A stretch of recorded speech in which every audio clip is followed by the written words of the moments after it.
Welcome back to the deep dive. We take stacks of information, articles, research our notes, and try to pull out the most important nuggets of knowledge for you. That's the goal. Today, we're diving into investment performance, investment philosophy, actually, looking specifically at Fundsmith. Right, through those letters from Terry Smith. Very insightful. Exactly. We've got two detailed letters covering the Fundsmith Equity Fund's performance first half and full year of 2021. A really interesting period in the markets, too. Absolutely. So our mission today is to, well, get past the headlines. We want to understand how a fund that's really committed to quality stocks handles things like market rotation, media buzz, and, big economic shifts like inflation. And figure out what their approach means for you, thinking long term. Precisely. Okay, let's unpack this. Great. It's a fantastic set of sources. Mhm. These letters, they really give you a candid look at how a consistent philosophy holds up, Mm-hmm. even when the market narrative is, well, pulling every which way. I agree. And speaking of holding up, performance. Let's start there. The headline figures from the letters for the Fundsmith Equity Fund. Okay. First half of 2021, January 1st to June 30th, the fund delivered a total return of 13.1%. Pretty solid. Yeah, definitely solid. And how did that compare? It actually beat the MSCI World Index, which was up 11.9%, so outperformed by a bit over 1%. And it also did better than the FTSE 100 by more than 2%. Okay, strong start to the year then.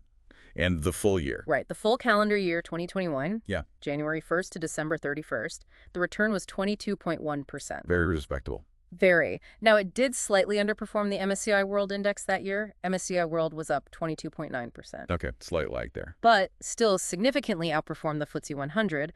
The FTSE returned 18.4%, so Fundsmith beat it by 3.7 percentage points. Right. But the absolutely crucial thing here, I think, is the long-term view. Context is everything. Definitely. Since the fund started, that's November 1st, 2010, right up to the end of 2021, the cumulative total return was, well, an astonishing 570.7%. 570%. Wow. Yeah. That works out to an annualized return of 18.6%. Now compare that to the MSCI World Index over the exact same period. Yeah. The index returned 287.1% cumulatively. That's 12.9% annualized. So we're talking about a massive difference in compounding over, 11 years? A huge difference. Huh. And it made Fundsmith the best performer in its category, the Investment Association Global Sector, over that whole time. The best. The best. Its return was 357 percentage points higher than the sector average. The average fund only delivered about 214%. So these long-term numbers, they tell a really powerful story, consistent outperformance, despite any short-term market noise. It's a powerful story, absolutely. But here's what's fascinating, and you touched on the noise. Despite this incredible long-term record and, solid 2021 numbers, the market narrative around 2020, 2021, it felt different. Oh, yeah. Especially in the media. It was dominated by this idea of rotation. Can you remind us, what was Fundsmith's take on that? Because it was a huge theme then. It really was. Starting late 2020, as lockdowns eased a bit, the market saw this big shift.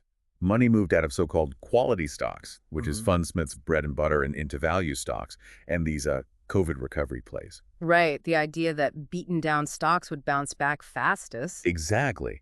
Companies hit hard by the pandemic were tipped for a huge rebound. But Fundsmith's view, as they lay out in the letters, is pretty direct. The companies they own are quality stocks that, and I'm quoting here, mostly have little or nothing to recover from. Because they weren't devastated in the first place. Precisely.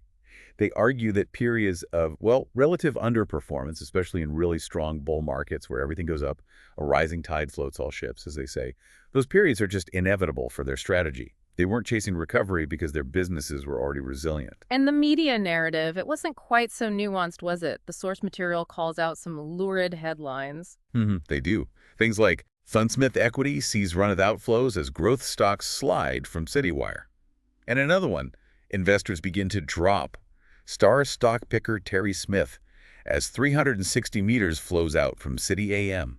Sounds pretty dramatic. It really does sound quite dire. Designed to, right. Yeah. But the letters counter this directly. They put the numbers out there. Yes, there were net outflows, about $130 million in the first half of 2021. But, and this is key, that figure was, quote, somewhat dwarfed by a £3 billion rise in the fund's value from investment gains. Ah, okay. So the fund actually grew substantially despite those outflows. Massively. They even use that quote from Helmut Kohl. Nothing so disappoints deserting rats as a ship which refuses to sink. Huh. That's a strong statement. It is, but it captures their feeling about the media portrayal versus the reality of the fund's health. It really highlights that gap. And thinking about the whole pandemic cycle, how did the fund actually perform through the drawdown and the recovery compared to those recovery plays? Because that comparison seems crucial. It's critical, yes. The letters provide data on the COVID drawdown and recovery. Fundsmith's equity fund had a smaller drawdown from its 2020 peak to the COVID low. It fell about 21%. Okay, 21%. And the others? Compare that to the S&P 500 Value Index down 37%, or the FTSE 100 Index down 35%. Significantly deeper drops. Deeper. Now, sure, some specific recovery stocks had huge bounce backs from their absolute lows, like American Airlines, up 135% from its bottom. Carnival Cruises, up 175%. Huge percentages. Looks great in isolation. Looks amazing. But the source emphasizes, if you look at the whole picture from the pre-COVID high right through to June 30th, 2021, those value and recovery stocks would still have significantly underperformed Fundsmith's portfolio. Right, because they fell so much further to begin with. Exactly. Yeah. American Airlines, for example, over that full period is still down 30%. Carnival Cruises still down 55%. Meanwhile, the Fundsmith Equity Fund was up 25%. You know, looking at that, the difference when you zoom out beyond just the rebound, here's where it gets really interesting, I think, because it feels like it cuts against the grain of the market chatter at the time, doesn't it? That comparison really hammers home the key lesson they stress. No amount of recovery or low valuation will turn a poor business into a good one. And quality is the main determinant of long-term performance. That's the absolute core message. It's about the quality of the underlying business, not just catching a falling knife or a temporary rebound. It reinforces their whole philosophy. And that philosophy, it's built on that simple three-step investment strategy they talk about. Right. Buy good companies, don't overpay, and do nothing. Let's dig into the first one. Buy good companies. Fundsmith has a very specific idea of what good means. Can you walk us through that? What does it look like financially? Sure. When they say good companies, they use this look-through analysis. Basically, they treat the whole portfolio like one big company to see its characteristics. Okay. And in 2021, their portfolio companies just looked, well, fundamentally stronger than the broad market indices like the S&P 500 or FTSE 100. What ways? Take return on capital employed, ROCE. Their portfolio average was 28%. Compare that to 16% for the S&P 500, 14% for the FTSE 100. Much higher returns on the capital invested. There's a difference. Huge. Gross margins, 64% for Fundsmith's holdings versus 45% for both indices. Operating margins, 26% versus 17% for the S&P, 15% for the FTSE. These companies are just much more profitable. And C for two. Seems like it. Look at interest cover. Their portfolio companies could cover their interest payments 23 times over with operating profits. That's a massive safety cushion. It was only 9x for the S&P 500, 8x for the FTSE 100. So incredibly profitable, efficient, and robust balance sheets. Exactly. Financial fortresses, really. They did note cash conversion was a bit lower in 2021, 95% versus over 100% for the indices, but they suspected that was temporary, maybe supply chain stuff. That makes sense. And there's that surprising detail about how old these companies are on average. That says something about durability. It really does. It's quite striking. The average founding year for companies in the portfolio at the end of 2021 was 1926. So collectively, they're just under a century old. Think about what they've survived. Depressions, wars, inflation, crises. It speaks volumes about their resilience. So it's not just great numbers now, it's proven stability over the very long haul. Precisely. And it's not just stability. They also look for growth. The weighted average free cash flow of their holdings grew by 20% in 2021. That's strong growth. Okay, so high returns, stability, and growth. And they connect this back to that idea of a competitive moat like Buffett talks about. Right, the defenses against competitors. Yeah. They say these companies fend off competition through things like strong brands, control of distribution, high spend on product development, innovation, marketing, and promotion, patents and installed bases of equipment, and lower software which are troublesome to change. These are deep structural advantages. Built into the business model itself. Exactly. And they back this up with data. They point to research on persistence and profitability from GMO. It shows that companies starting in the top quartile for return on equity, ROE, tend to stay more profitable over time compared to those starting at the bottom. Quality persists. Interesting. And another key point, over the last 25 years, the MSCI World Quality Index, which they see as a kind of proxy for their strategy, has never underperformed the broader MSCI World Index over any rolling 10-year period. Never. Over 10 years. Never. That strongly suggests consistent long-term outperformance from quality stocks. It really underpins the buy good companies part. That's a compelling case for focusing on quality. Okay, principle number 2, don't overpay. This seems like the tricky part. How do you buy these obviously great companies without paying too much? Many investors get tripped up here. It's definitely a balancing act, and they acknowledge it. They point to the portfolio's weighted average free cash flow yield, the FCF yield. At the end of 2021, it was 2.7%. Okay, 2.7%. How does that compare? Well, it's lower than the median for the S&P 500, which was 3.6%, and the FTSE 100 at 5.4%. So yes, their portfolio trades at a higher valuation based on that metric. So they are paying more, in a sense. In that sense, yes. But the source directly challenges what they call the sloppy shorthand in market commentary. They argue that highly rated does not equate to expensive any more than lowly rated equates to cheap. Meaning the sticker price isn't the whole story? Exactly. You know, that justified PEs chart they include is fascinating. It really makes you question the simple high PE equals expensive idea, doesn't it? It absolutely does. Can you walk us through that example? Sure. They use this bar chart looking back at 1973. Shows hypothetical price-earnings ratios you could have paid for certain stocks back then. L'Oreal at 281 times earnings. Brown-Forman at 174 times earnings. Crazy high numbers, right? Astronomical PEs. You'd think that was a terrible investment. You'd think so. But if you'd paid those PEs in 1973 and held for 46 years, until 2019, you still would have achieved a 7% compound annual growth rate. And crucially, that 7% CKGR actually outperformed the MSCI World Index 6.2% CAGR over the same period. Wow. So even paying 280 times earnings for L'Oreal worked out better than the index. Over the long haul, yes. Yeah. It powerfully demonstrates that if the business quality and growth are exceptional and durable, a PE ratio that looks high today might actually be perfectly reasonable or even cheap in the context of long-term value creation. That's a mind-bending perspective on valuation. Requires real long-term thinking. Now, speaking of buying, they made a notable purchase in 2021, Amazon. That must have raised some eyebrows given their previous comments. It probably did. They had previously looked at it and decided not to invest. The letters explain the change of heart pretty simply. They quote John Maynard Keynes, "When the facts change, I change my mind." Ah, the classic. Or, as they also put it, the simpler aphorism, "Better late than never." It suggests they saw a fundamental shift, either in Amazon's business or its valuation, that finally made it fit their criteria. A pragmatic move, then. Okay, the final principle. Do nothing. Sounds very passive for an active fund manager. What does do nothing actually mean in their context? It mainly refers to keeping portfolio turnover incredibly low, minimizing buying and selling.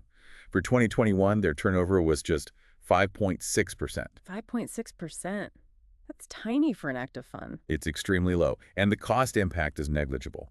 The voluntary dealing the trading they choose to do, not forced by fund flows, costs the fund just 0.009% of its average value that year. Well, the most obvious reason is minimizing costs. Yeah. And this is where they draw an important distinction for you, the investor. They differentiate between the OCF, the ongoing charges figure, Oh, right, the standard charge figure you see. and the TCI, the total cost of investment.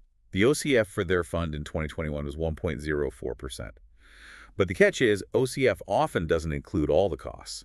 Things like broker commissions, the bid-offer spread when you buy or sell shares, maybe transaction taxes. These can add up. So the OCF isn't the full picture. Often not. Fundsmith calculates its own TCI, total cost of investment, which includes all those dealing costs. For 2021, their TCI was 1.05%. So only 0.01% higher than the OCF. Exactly. Just 1 basis point difference. Because their turnover is so low, the dealing costs are minimal. Right. They kind of dismiss the obsession with charges, quoting Charlie Munger, calling it twaddle in another context. Yeah. Their point is, look at the performance after all fees and costs. That's what matters. And their reported performance is always net of everything. That's a really crucial clarification for anyone looking at fund costs. Okay, knowing the philosophy buy good, don't overpay, do nothing, let's see how it played out with specific companies in 2021. Who were the winners driving performance? Right. Looking at the first half of 2021, the top 5 contributors were PayPal, Microsoft, IDEXX, Facebook, now Meta, of course, and Intuit. A lot of tech and digital there. Definitely. They note the connecting theme was the growth of everything digital. And these names often appear as top contributors, reinforcing that strategy of running our winners, letting successful investments keep compounding. And for the full year, similar pattern. Largely, yes. Top 5 for the full year 2021. Microsoft was the biggest contributor, adding 3.9%, then Intuit at 3.1%, Novo Nordisk at 2.3%, Estee Lauder at 2.0%, and IDEXX again at 1.9%. So again, core quality holdings driving returns. What about the other side of the coin? Which companies weighed on performance? Even a quality portfolio has detractors. True. For the first half, the bottom five were McCormick, Amadeus, Brown-Forman, Unilever, and PepsiCo, which was basically flat. Okay, and the full year. For the full year 2021, the biggest detractor was PayPal, actually, costing 0.7%. Then Amadeus, Cone, Unilever, and Brown-Forman again, all detracting slightly. Any particular reasons given for these? The stories behind the numbers can be revealing. Yeah, the sources give some context. Amadeus, which handles airline reservations, obviously continued to suffer from the pandemic's impact on travel. That's straightforward. Makes sense. Brown-Forman, the spirits company, was hit by bar and restaurant closures and the on-trade shutdowns, and also those EU tariffs on American spirits. Right, external factors. PayPal was interesting. It was a top contributor in the first half, but the biggest detractor for the full year. That seems linked to market concerns about its strategy, particularly its super app ambitions, and that reported interest in buying Pinterest. Some saw it as maybe losing focus. A bit of strategic doubt creeping in. Seems like it.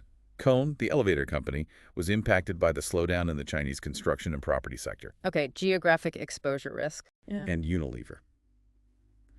This one got quite a bit of commentary in the letter.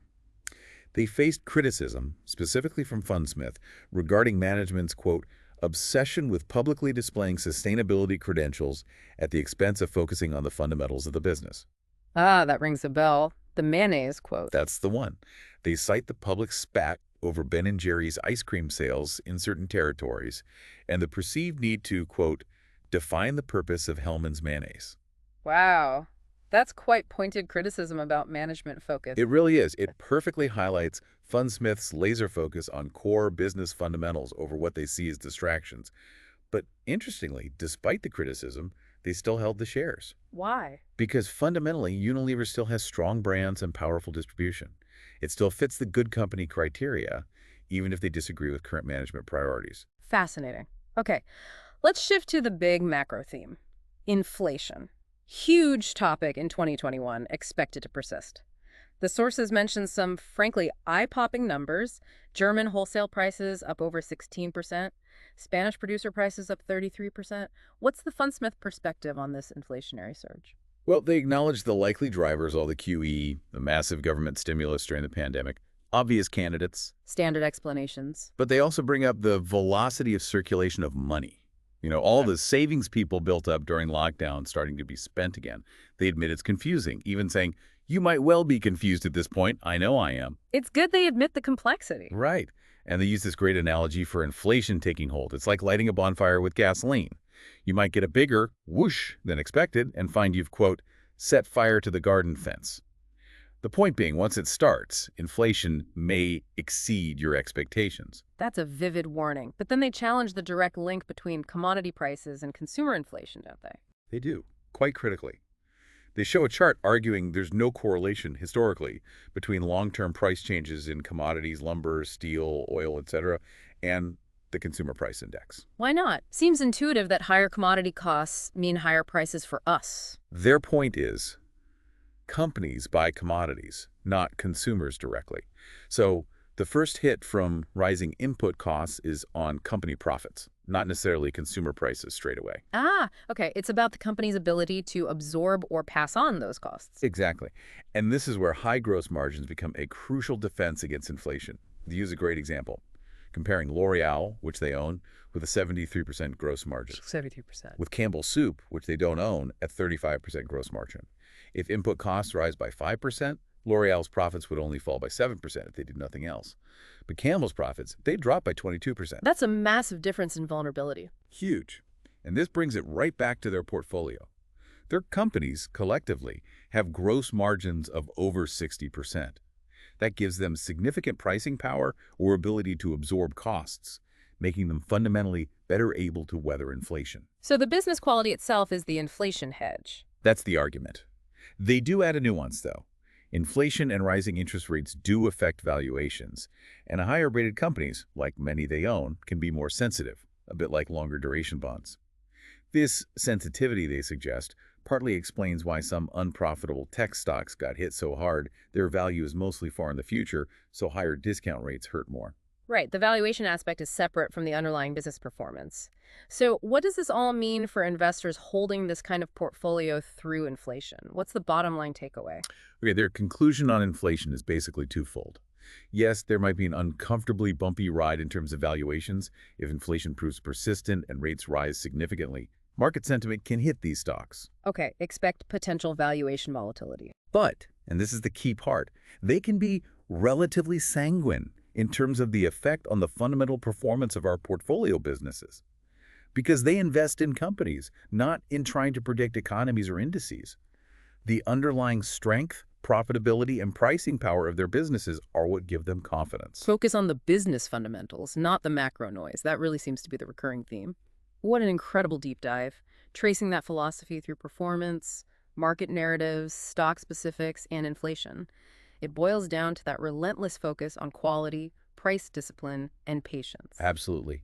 Buy good companies, don't overpay, do nothing. Simple to say, hard to execute consistently. Indeed. And maybe a final thought for you to consider, something provocative perhaps.